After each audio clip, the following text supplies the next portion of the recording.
Stellaris is a fairly complex game. There's a lot of stuff going on all the time, whether or not you're managing your planets or whether or not you're in the middle of doing some warfare. Regardless of what you're doing, there's always some features that you may not have seen or are even aware of because it doesn't really impact the overall gameplay side of things. But they are there and you can definitely use them. And that's what we're going to be talking about today, some of these hidden features within the game. And let me know down in the comments below if you know any of these. And whilst you're at it, also give it a like. First of all, let's talk a bit about Piracy Interdiction, as well as a trade map mode actually, because these two features are very, very hidden and not necessarily talked about anywhere. And they are also not necessarily in the same place UI-wise, because Stellaris does have a very big problem when it comes to UI.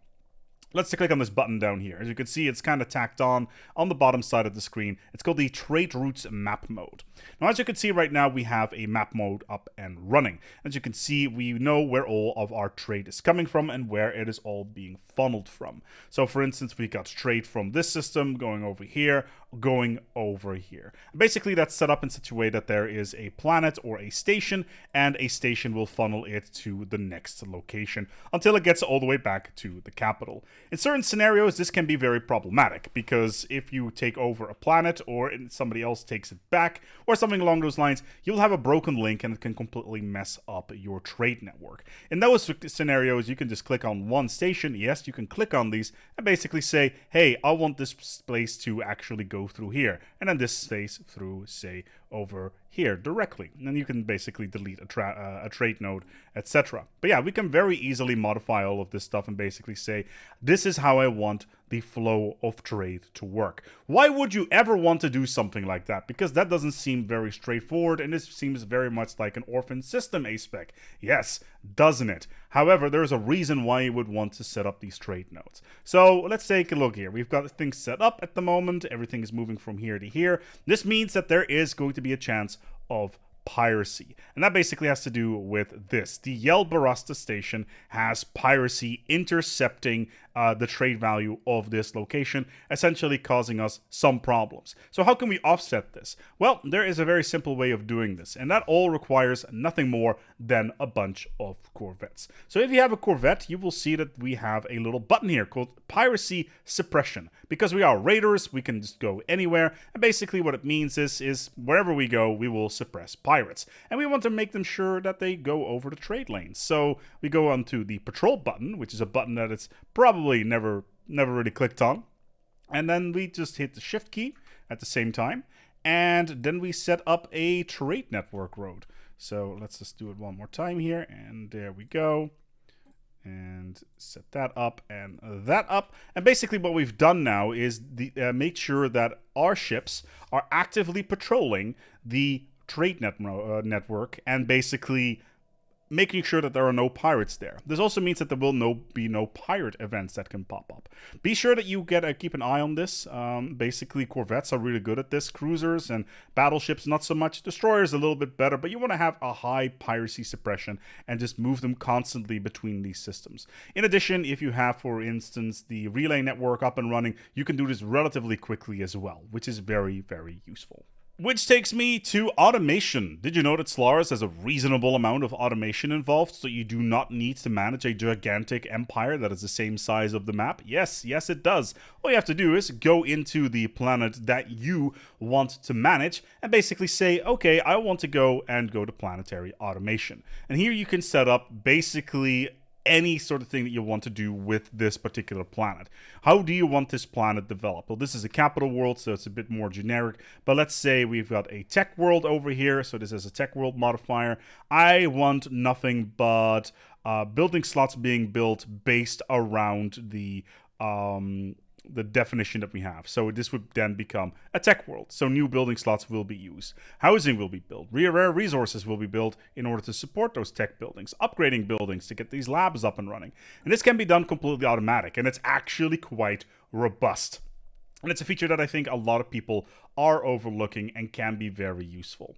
Let's create a sector in the meantime, though. Let's create a nice little sector. There it is. We got ourselves the Yothium sector. They should pop up very shortly. There we go. We got 2 planets. Basically, what we can do here is we can go into the sector tab. And we can do quite a lot of management stuff over here and basically say, okay, this is what the sector is going to do. This is what sort of resources we have over here, etc. Let's assign a governor, a nice little guy who can do a reasonable amount of stuff. However, as you can see, right now this sector is not producing all that much. Almost no resources whatsoever. However, we can automate the system settings. Basically, what we can do here is say, okay, this sector is going to be focusing on producing energy, or just production focus, or on manufacturing. So like things like alloys and consumer goods. Production are basically the basic goods like energy, minerals, food, that sort of thing. Do we want this entire sector to focus on research? Do we have a sector focusing on Unity? And this in combination with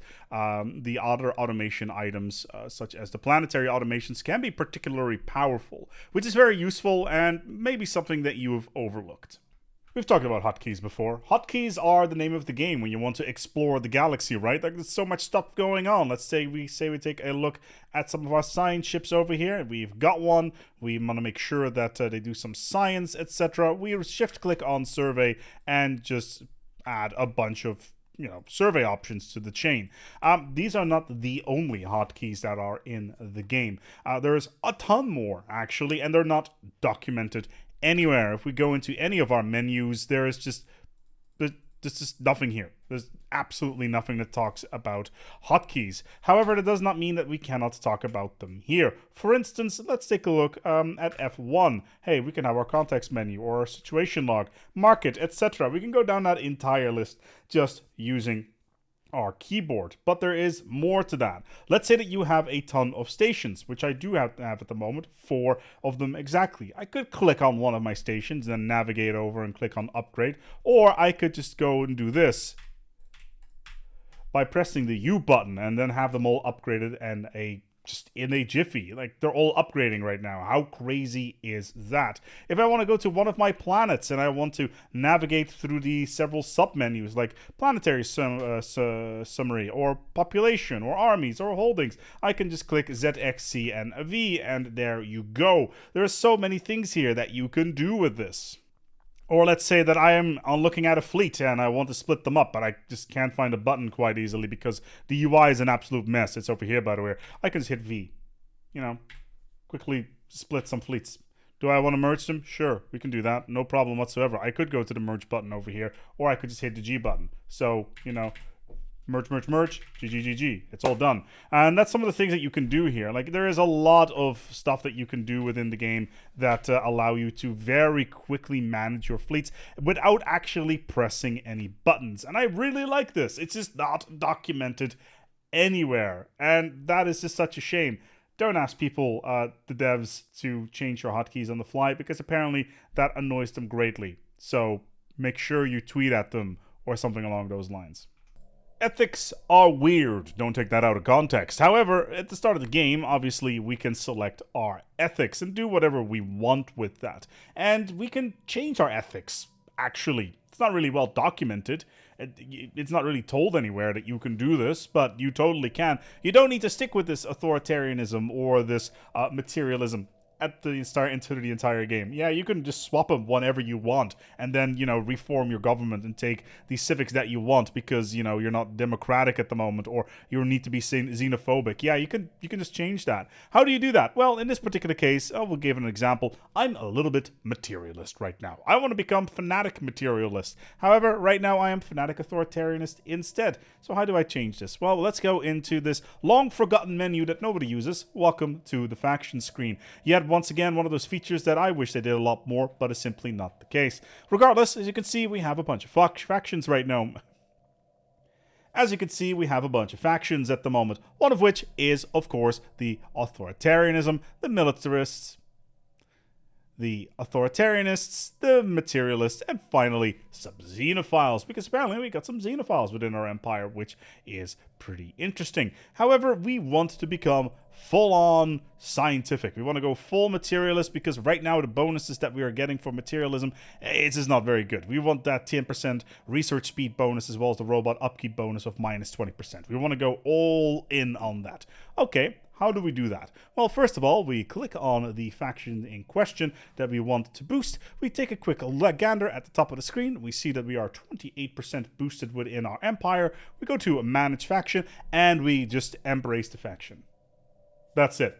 And as you can see right now, if we go back to the main menu, we are now Fanatic Materialists with all the bonuses that comes with that. So yes, you can swap whenever the hell you like, as long as you have the right factions within your empire. If you have, say, migration treaties or something along those lines, or you invade a lot of planets and you get a lot of empires with different ethics within your space, then that should not be a really big problem. This is also very helpful, for instance, if you're in a federation and your civics do not match up with the other empires. So yeah, in this particular case, let's say that we want to go into the xenophile approach, then we just manage this faction, we promote this, and then after 10 years we click the embrace button, and then we should take away the authoritarianism, and now we will be materialistic xenophile.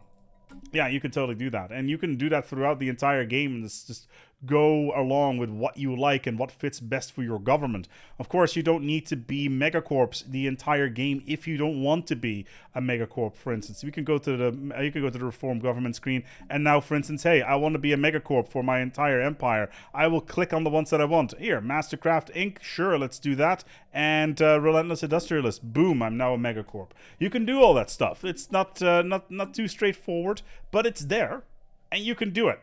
Again, it's not communicated anywhere. So here is a weird one, and it's basically the leftover of an older system. The Fleet Academy allows you to add starting ship experience to a fleet. And that may seem rather strange, because ship experience is a bit of a weird system that, once again, is not communicated anywhere. What does it boil down to? Ships get veterancy. Yes, they do. So what kind of impact does veterancy have on your stuff? Actually, it's kind of a lot, to be honest, because there are several tiers of veterancy you can have on your ships, and they are also ranked between the additional points. So let's say that you have a regular. Yes, you can have regular. So this is a pirate, right? We have a hover over them. They are a regular. They will get no bonuses whatsoever because they do not have any experience points. Yes, there is an RPG element underneath Stellaris where ships can get experience points. In addition to that, though, let's say that you have a fleet that is experienced. They will have had a 100 to 1,000 experience points. Okay, that's cool. These ones probably a little bit more advanced. They're veterans. Yeah. Basically, what it does is you have an experienced fleet. It will gain you 10% fleet power per ship. Basically, every single ship will do 10% more damage. And that kind of has knock-on effects, because let's say if we go back towards the station over here, we know that the Fleet Academy will give us plus 100 starting experience. Basically, the Fleet Academy is a free 10% bonus to damage for every single ship that you have. Kind of important, but there's knock-on effects here. Remember those ships from earlier, the veteran ships? Yeah, the veteran ships actually, they have 20% bonus to damage, and they get 5% additional hull points, as well as 5% additional evasion. So they can evade almost anything. That's insane. Elites, which is even a level above this, if double that. So 40% damage modifier with 10% hull damage, hull points even, as well as another 5% evasion on top of the 5 that they already had. Veterancy is crazy good, but it's not explained anywhere. So how does it actually work? Well, ships basically spawn with 0 experience, unless, of course, you have a bunch of civics active or a bunch of modifiers active. But basically, they gain 5 XP per day that they are in combat, or 0.1 experience every single day when they are suppressing piracy. Remember the piracy suppression from earlier on? Turns out you can make your ships better doing that. So if your fleets are idle, they should probably be suppressing pirates whilst doing that. Yeah, turns out this is actually really good, because you can increase a simple-ass fleet and double their firepower just by having them float around and doing piracy suppression, or having them in combat. Fleet maneuvers are a thing, and you should use them, because Veterancy is just so powerful and should not be ignored. But it's a secret system that you probably didn't know about. Let's say that you've encountered a dig site or an event and you do not know what it is or what it's even going to do, and depending on what's happening right now, you may win or lose your game. Are you going to try to risk it and just go for it, or are you going to alt-tab out of the game and try to figure out what it actually does? You could do both of those things, or you could go ahead and click on the question mark button at the bottom of the screen and open up the in-game wiki. Yeah, there is a fully fledged internet browser built into Stellaris where you can just go into the Stellaris wiki and basically say, okay, what would I like to learn about today? Let's take a look here. Let's go for archaeological sites, shall we? What was it again? One Last Hope? Well, then we just go through here, because there's a giant thing over here where we can just go in and say, okay, what does this do? So One Last Hope, right? Okay, what is the Grand Herald? Origin sites, One Last Hope. Well, basically whatever we need to find, we can find here. If there is any stuff regarding events that we want to watch, yeah, there you go. All the events that you could ever want. Comet Sighted, there it is. Comet Sighted 1 to 10, apparently. Yeah, and every single event is just listed out and what it does and how to work through it and what the options actually do. And that is pretty crazy. It's built into the game. Like, you don't necessarily need to go out there, and you can just click on the question mark at the bottom of the screen, and not a lot of people know this. In addition to that, here's a very cool one. Let's say that I wanted to go ahead and read about Prison Architect whilst I'm at it. Yeah, I can go ahead and do that whilst I'm in Stellaris. I just want to read about some deployment. Yeah, let's do that. Oh, look at that. Isn't that cool? There's a lot of talk in the industry regarding accessibility, and Stellaris is one of those games. Like, it's a large game. There's a lot of text all the time, and not everybody is as good as a reader as some other people. Therefore, you can, for instance, you could enable something extremely useful. Let's go into our settings and go to accessibility and click on text-to-speech. Yeah, text-to-speech is in Stellaris, and you could totally use that. Let's apply this for a second, and let me crank up my audio over here, and then we go over here. A supply ship wreckage. The text is a little bit small. Could I do something with that? Sensors report a shipwreck of unidentified origin has been sighted in orbit of Kuma IIB. Yeah, that's right. We have full-on text-to-speech recognition within the game. Sure, the text modifier, or at least the voice, may seem a little bit off, but we can do all that stuff. It's completely useful. And actually, that is just really awesome that this sort of stuff is within the game, where you can have the game literally read things out to you. The same thing goes for the multiplayer chat. Yeah, the multiplayer chat does it too, because as soon as you have it enabled, you will hear people speak through the chat system. And that right there, I think, is really awesome and really supportive of people that may not necessarily be the best readers within the world, or that just prefer text over speech more than anything else. And these have been some of the hidden features within Stellaris. What do you think? Did you know about all of this stuff? Have you encountered something brand new? Let me know in the comments below. And if you like this video, make sure you like it. And, you know, for every single like is one pirate suppressed. Let's put it that way. Thank you so much for watching, and thank you to my patrons. Until next time, take good care of yourselves. And, as always, eat Shutter.